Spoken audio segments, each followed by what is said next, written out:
Alright, welcome back. Alright, today we're going to be making a Mornay sauce to put over our grilled chicken and our penne pasta.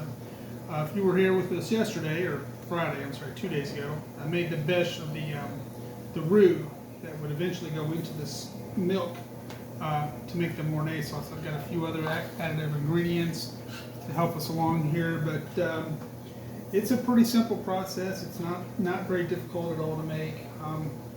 It's just there's a little bit of preparation involved. Like I went ahead and made the pasta earlier today.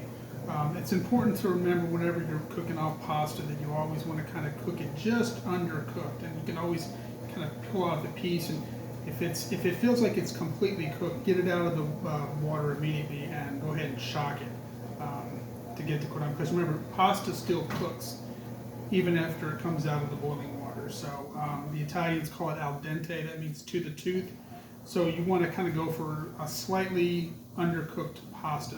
Remember, whenever pasta is being used for a dish or anything, it's going to get reheated anyway most of the time. Whenever I worked in an Italian restaurant, we always cooked off our pasta in large batches, and obviously we would have to reheat it whenever we were serving it to our guests. But anyway, so we've got our milk. We've got about a quart of milk in here, and one of the things you want to make sure when you're making a bechamel sauce is that you don't heat up the milk too quickly. You really want it to be like a slow boil, just so that when you incorporate the roux, it doesn't thicken too quickly. This is a process that you just kind of have to stand here. And it's starting to foam now. That tells me that the milk is ready to, it's hot enough. And whenever I turned on the burner, I did not turn the burner all the way up or anything like that. I turned it about a third of the way, so it could slowly rise in temperature. So I'm going to slowly add a little bit of roux in, and it's one of those things where you have to just kind of touch and feel, sort of. You just have to kind of just work with it a little bit, because sometimes I've added large amounts of roux in and I've ended up with like a block.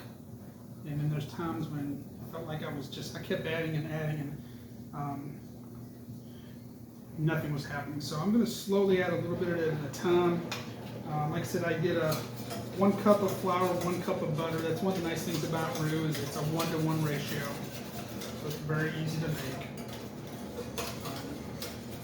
I use 2 sticks of butter. Each stick is 8 tablespoons each, so 16 tablespoons, 1 cup, and then I pulled out one. I didn't sift the flour or anything, so we're gonna bring this up slightly. So like I said, we're making a bechamel sauce. So what's gonna start to happen is this is gonna start to thicken up quickly. All right, so we're gonna raise the temperature up, and I've used an ice cream scooper to kind of get this roux out of here. So some bechamels actually have you mix the flour and the butter together and then pour cold milk over it. And that's one way to do it. But I like to heat up the milk because this is going to be a hot sauce that's served over pasta. So I want to go ahead and kind of get that ready to go. So we're going to go ahead and add a little bit more to it. And it might require all this. It's just hard to tell sometimes just how much it's going to require. And like I said, you just have to kind of keep adding a little bit to it. And then stir it in.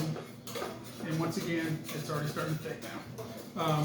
Once again, you just really want to try to keep an eye on it, stay over it. It's not a sauce that you can kind of walk away from. Well, if you have a double boiler, you can. I mean, you can just about do anything if you got a double boiler. But this sauce is already starting to thicken up now. It's definitely getting there. Remember the rule we talked about with roux the other day. A hot roux will go into a cold substance. A cold roux will go into a hot substance. So just remember, whatever your base is, it's got to be opposite. So this roux was sitting in the refrigerator for the last 48 hours, and I forgot to pull it out earlier, so I had to stick it in the microwave to kind of get it to soften up a little bit. It's good now though, but it was, when I pulled it out of the fridge, it was cold and it was hard as rock. There was no way I was gonna get that to pull apart. So like I said, I'm gonna throw another piece, and this might be it, because the milk is already starting to thicken. So I'll put another piece in here.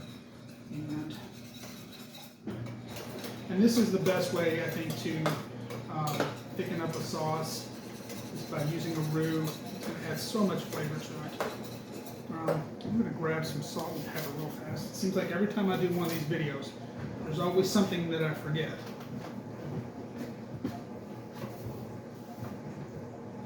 I'd like to think that I get better at this as time goes on, but no. I forget everything. Maybe I should just make a list. And I'm going to put some more gloves back on because I'm going to be handling chicken again. We've got some grilled chicken over here. We're going to plate this dish up. This video is not about anything except the sauce. So we're just making the sauce. We've got the pasta already cooked up. We've grilled off the chicken. Try to see if I can show you when we've got the grill over here. So there's the chicken.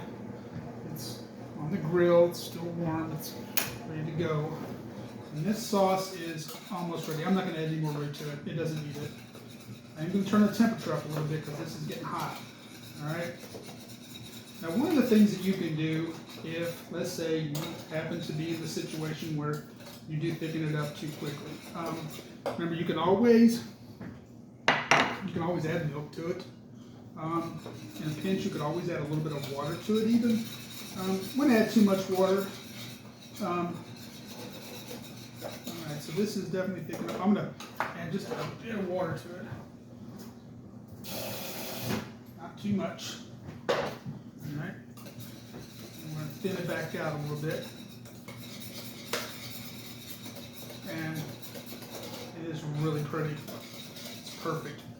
So we got a little bit of salt and a little bit of pepper to it. And this comes out, this is going to be just absolutely immaculate. It's a really pretty dish.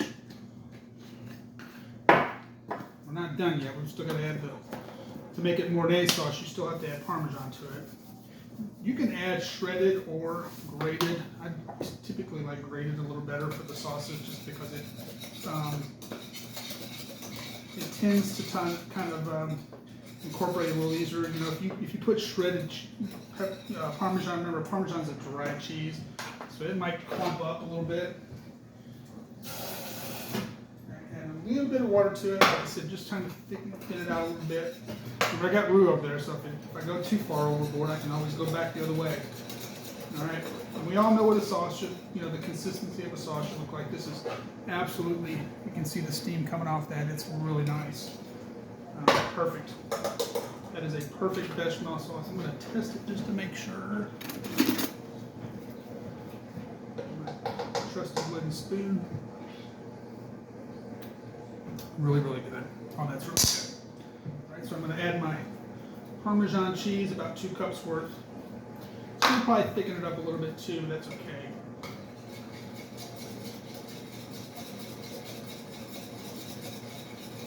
It won't thicken it up as much as you think. Yeah, there it is. So, once again, if you were to use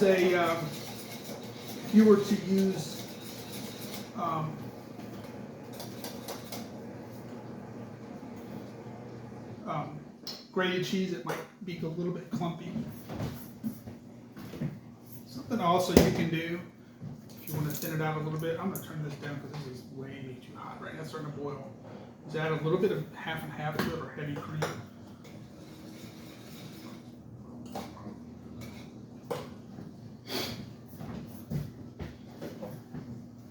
You can add a little bit of milk.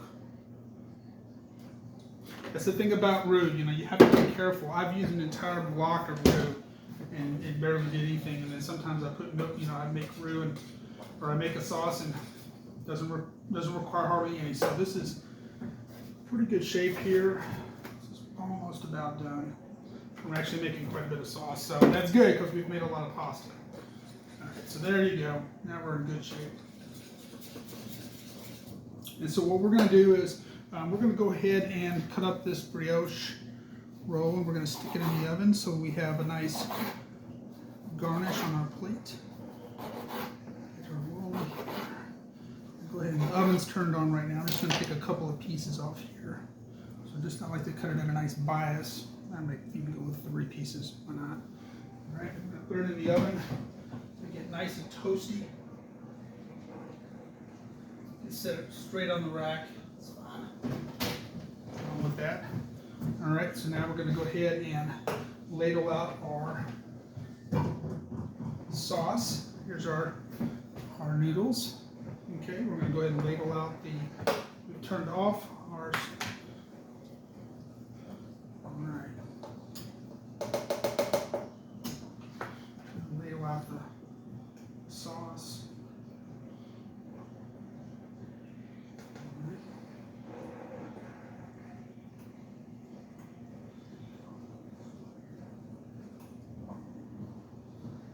I'm going to use a nice bowl for serving pasta. And I like penne pasta. You know, whenever I cook with linguine or angel hair pasta or any type of pasta, it's one of the thinner with spaghetti. I tend to overcook it. So I've always liked penne because it kind of gives me that flexibility of, whoops, I overcooked it. So no big deal. All right, so I'm going to push our bread off to the side. So here's our dish so far. You can see. And we're not done, so we're going to grab one of these pieces of chicken. And whenever I do a dish like this, I always, you can either lay the chicken straight on there, but something I like to do, I was shown when I was in school, is to cut this at a nice bias, like this, just like I did the bread. And what I'm going to do is whenever I place this on the plate, I'm actually going to fan it out. I'm going to fan. So we're going to place it on the plate to the point where you can see the chicken that's cooked. And it's just, you know, obviously I can't put a lot in here to give it height or anything like that, so I'm going to have to kind of use something else. So I'll use the chicken breast.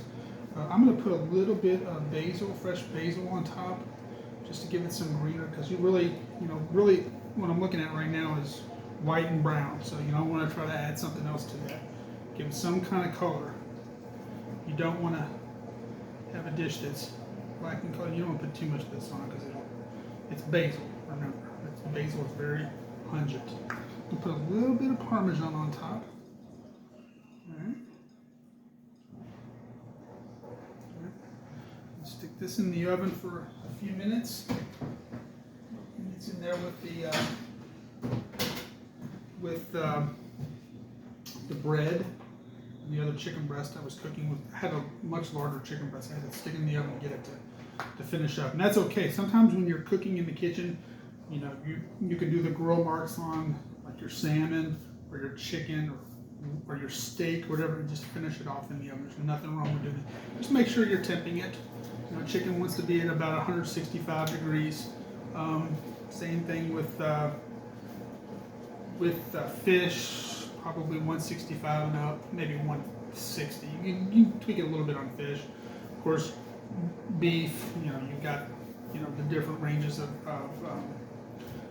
wellness, so you've got that. So anyway, so I'm going to let this sit in the oven for a few minutes, and then what I'm going to do is I'm going to take it out of the oven, and then we're going to do a quick shot of the final dish, and we'll see how it looks. All right, thank you so much.